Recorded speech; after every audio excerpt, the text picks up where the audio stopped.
Hey, this is Jason from I Can Thrive. Here's an awesome interview that I did with my longtime friend Victoria. We were CFS recovery buddies and we helped each other to heal. In this interview, we talk about how we apply brain retraining and how we really made it work for us and how you can do this as well. So I hope you really enjoy the interview. I'm just wondering when it was that you decided that you wanted to become a practitioner, that you wanted to teach others brain retraining. When did that really hit home for you? Yeah, so I knew that I wanted to help people many years before then. You know, sometimes we have these like books that we're reading or journals and we write our goals in them. Yeah. I remember I found one of those that was like buried in a drawer somewhere at my home place, and I found it, and it was basically, I think, 5 years into the illness, and I had written down, I want to become a practitioner helping people to fully heal, to spread the inspiration and let them know that they can heal as well. I didn't know exactly what that was going to be, but I knew that I wanted to do that. So, but yeah, it was obviously like when I did brain retraining and got fully better, I knew for sure that that was the thing that I was going to do. But I think because I was reading so much information about the placebo effect and real like everything to do with mind-body connection and neuroplasticity, when I created the vision board that I was talking about, I had actually set the goal that I was going to become a practitioner before I even started brain retraining.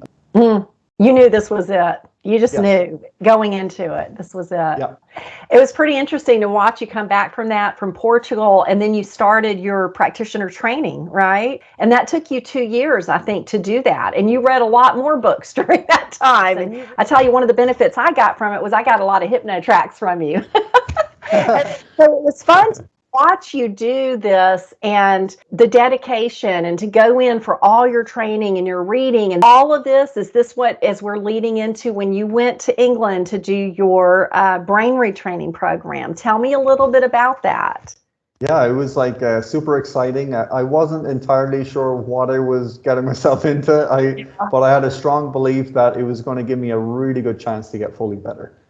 So yeah, I was definitely very enthusiastic. But yeah, the tools that I learned very, very useful. And I started to apply it, and I was being inquisitive and finding out what kind of patterns and what kind of ways of using brain retraining that my brain and body were responding to best. And then I started to really work with that. I realized I had a lot of work to do. I had a lot of patterns that I realized were present that I wasn't really aware of. So I was definitely being a perfectionist. I was trying to get things perfect. I was an overachiever. Many things I needed to work on. Self-compassion was one of the biggest things. It wasn't such a present thing in terms of the program that I did. That was more of like a choice that I had. So I actually decided to become much more self-compassionate before I did that. The reason why is because I had been in that booming and busting pattern for so long. I had like way overdone it and then crashed, and way overdone it again and crashed. And I decided that I was going to stop that pattern. I wanted to be more consistent. I think I was setting the bar quite high in terms of my expectation. I was kind of expecting that I was going to see results like immediately, like straight away or something. But I actually didn't. I remember like on the first day I was quite disappointed with myself actually, because I was over applying it. I was basically trying to do brain retraining for like hours and hours and hours because I was over committing to it. I had a little bit of fear that I wasn't going to commit to it enough. So I was like going at it 10 out of 10 or 12 out of 10 almost. But I realized that I was being too hard on myself. I needed to focus on enjoying it and to take it easy and to be focusing on being consistent. It's not, instead of like going to the gym January 1st and doing your best workout ever and then being crushed for the next week and giving up. Instead of doing that, that's what I used to do in the past. I decided, right, I was going to commit to it, give it my all, be consistent with it each day. And yeah, it totally worked out. Like I started to see results pretty fast. So I think on the second or third day, I was walking for double the distance than normal. I think I went bowling as well. I can imagine when you went bowling or you did that, you were using the process before and after to Yes, either absolutely. address. It sounds like you had these patterns that were coming up that you were becoming aware of through your brain retraining, and then you were learning to shift those. Yeah. And it's Definitely, interesting. yeah. It also sounded like bringing some stability. I remember when you made that decision, I'm never going to crash again. You told me that. Yeah, I literally made that decision. Yes. Yeah. Yeah. You had brought some stability then to your, and you were able to do your daily walks, and you're saying that was somewhat influential as well when you went into your brain retraining. Is that what you're saying? Yeah, I think I'm not so sure it would have worked. If I was still like pushing myself so much, then I probably would have used the brain training in not so good of a way. So I think it was really essential actually that I approached it in that way. Do you think a lot of people do that where they get it and they think this tool's going to heal me, and they do it, crash, and then say this doesn't work for me? Do you think that? Unfortunately, I think that does happen sometimes. I think it's probably not the majority of people, Yeah. but I think, to be honest, if I had done brain training without learning what I did about self-compassion and building that stability first, then I probably would have been one of those cases. Isn't that interesting? So I'm just curious, what do you find as a common denominator with your clients that you see as like really important for them to use the process for? We probably have some brain retrainers hopefully watching this. So what would you recommend that people really focus their attention on? The most important things that I always advise is working on your level of relaxation. We need to get into that parasympathetic nervous system activation. In order for anyone to heal who's using brain retraining, you got to be above at least a 6 out of 10 in terms of relaxation. Mm-hmm. It doesn't have to be every moment of the day, but what you do consistently really matters. I aim for a good 7 or an 8 out of 10 in terms of relaxation. So I knew that if I maintained that good 7 or an 8 out of 10 relaxation, my body was healing automatically. Our natural state is to be healthy. We're not designed to be unhealthy at all. Not one of us. And so all I needed to do was to make sure I used the brain training to help my body to heal. And that's the most important thing that I could do. So I'd say that's number one. Very, very important. And I wasn't meditating either, by the way. I was just using brain retraining, just completely focused on that. But just needed to use it each day and be consistent with it. And what happened was the things that I used to stress about, like consciously or unconsciously, those things used to bother me like less and less and less. So my brain, instead of it going to like those neural pathways that were associated with stress and anxiety and worry or frustration, it was not going to those. It was going to excited about the near future, enjoying being in the present moment, looking forward to good things, and all of those kind of things. So it's like night and day difference.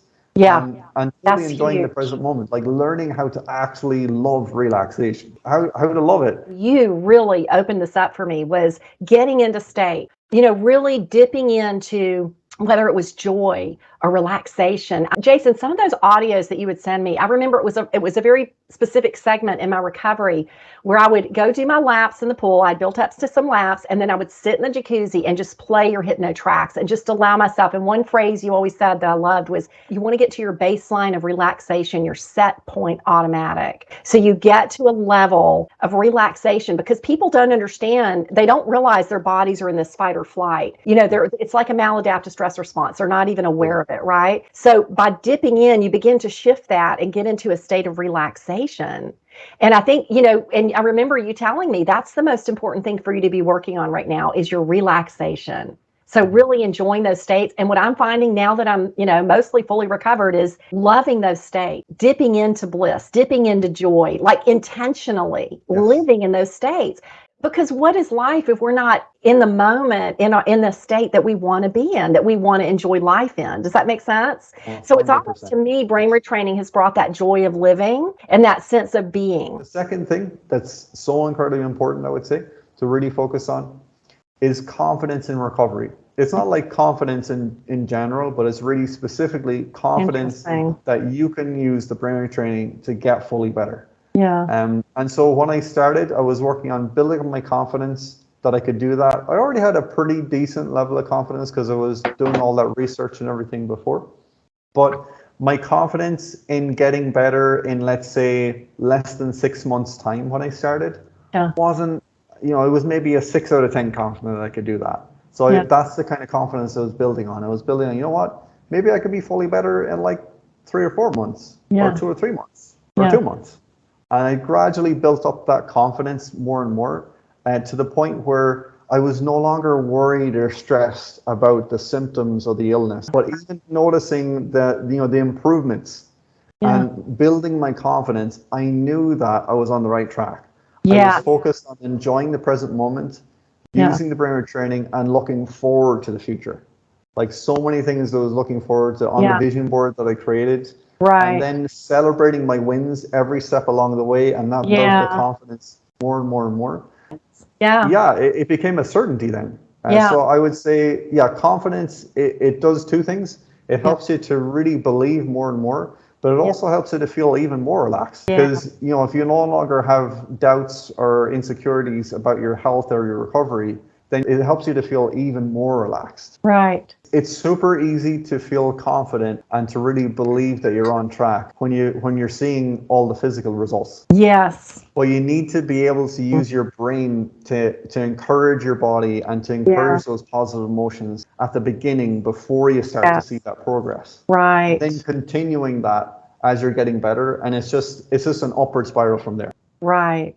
I remember when I first started using it, I was in Europe and I was like, oh my gosh, I got to climb a flight of stairs and go get in a taxi. And I used to be at home in bed, and I would use the process over and over to build that confidence and that I can do this. But it was redirecting the thought, and that's how they're going to develop that confidence. And then it's kind of like as you give it time and you begin to get evidence, that builds your confidence. When you begin to see, oh, I am doing these things and I can do this. But it is amazing how that cycle of thought, we may not even be aware of it, but once you're out of it, you can see it. Wow, that was a lot of thoughts going on, a negative thought cycle that was just keeping me in this limbic system dysfunction, keeping my body from healing because it wasn't in that relaxed healing state. So you're so right.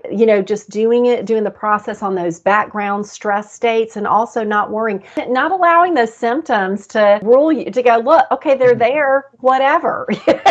Yes, exactly. Yeah, and have that dream and that vision, And what would you say to people that have done brain retraining, but they haven't gotten the results and they're feeling like somehow they're not doing it right or it's not working for them? What would you say to them?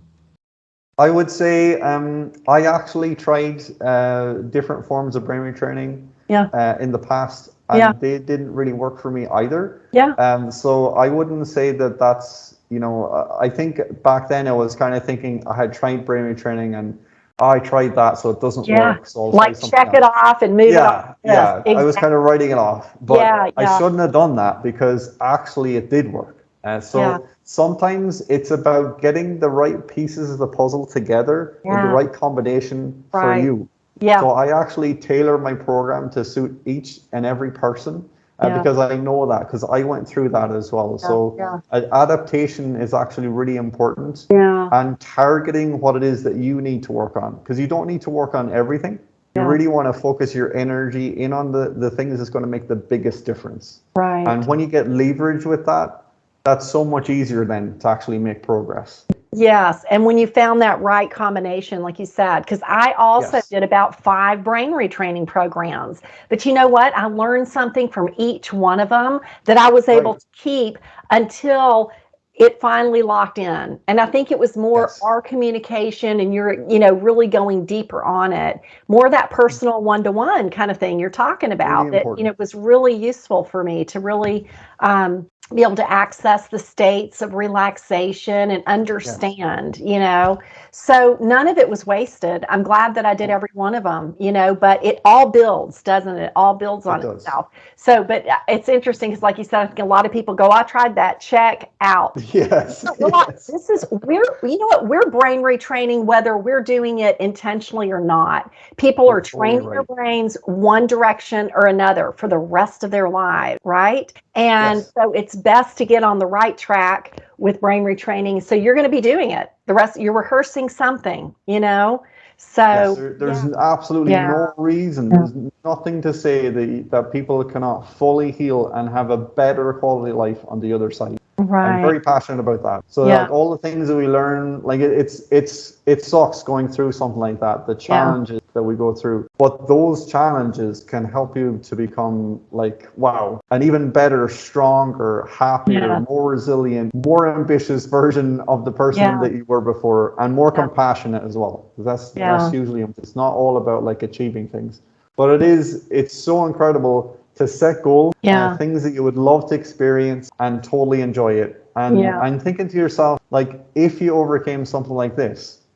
what can you do with the rest of your life? Exactly. Anything is possible after that. Yeah. So yeah, I totally love that. And that's why I travel and I want to experience things, and I'm only getting started. You're so many things that I you're want making to that for achieve. those years, aren't you? You're making it. Yes, definitely. Time. You know, I still use it. I love it for things like, you know, like when I went to my high school reunion. Awesome. You know, well, things. I mean, I still love using it, like alignment with my purpose in life, and you know, I love using it for all these things that I still want to do. Does that make sense? That So makes total sense. That's because you don't just use it for healing, but you can use it for the rest of your life. I think for other things. Yes. So you're totally right. I have actually used it for public speaking. I've used it for before I moved to Canada. Any kind of significant thing like that to really boost my confidence even further. I did it for those things. So it's definitely a skill for life. It is. I think support is so incredibly important as well. Yeah. So learning from people who've already done it. So I learned from someone who had fully healed already, and now I help people to do the same. You got to reach out for that support. It's really important. Like, what's the point in trying to figure it out all by yourself? Yeah. You know, you want to stand on the shoulders of giants, as Tony Robbins says. Yeah. It's really important. It helps so much. I know I did so much coaching, as you know, through my recovery. So I had a few coaches going at once, and I realized that a lot of people cannot do that. That's why I love that we can do videos like this to provide some information. A recovery buddy, you know, that's free. So invest in each other. important. But I also can't underscore enough the need for a coach, and a good coach. And, you know, it's kind of funny how we went from recovery buddies to just buddies and, you know, life. And then, you know, I went to you for some coaching. You know, your program is amazing. I mean, if we can talk about that for a minute before we wrap up. I think it's very elegant. It's very simplistic and direct. It's to the point because you recovered from chronic fatigue syndrome. And so it's geared towards that, where some of the other programs aren't as much.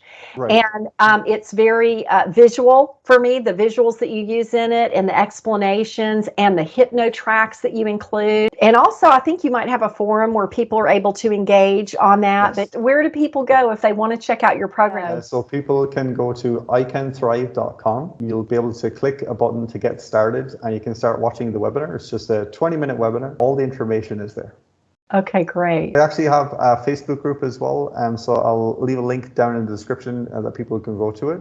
But it's Now I Can Thrive is the name of it. Okay. And yeah, I'm sharing live videos in there, and I'm actually working on more developments with the program as well. So I'm going to be releasing them next year. So yeah. And yeah, I really totally love helping people. My goodness, like helping people all around the world from so many different countries. It's incredible. I am totally blessed to do what I do. Yeah. Like it is absolutely the best feeling, like helping people to get their lives back. Yeah. My goodness, if I talk long enough about that, I'll start crying. It's great to see the investment you've made in it and the investment you're making in other people. And I just appreciate you, Jason. You know, I totally do as well. Yeah.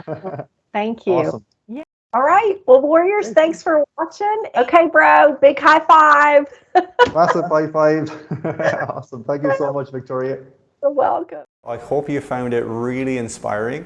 To find out more, you can watch my free webinar and start your journey to full wellness. Please share this video if you know anyone that's going through CFS, fibro, or long COVID, to really help support, inspire, and encourage them, showing them what is possible.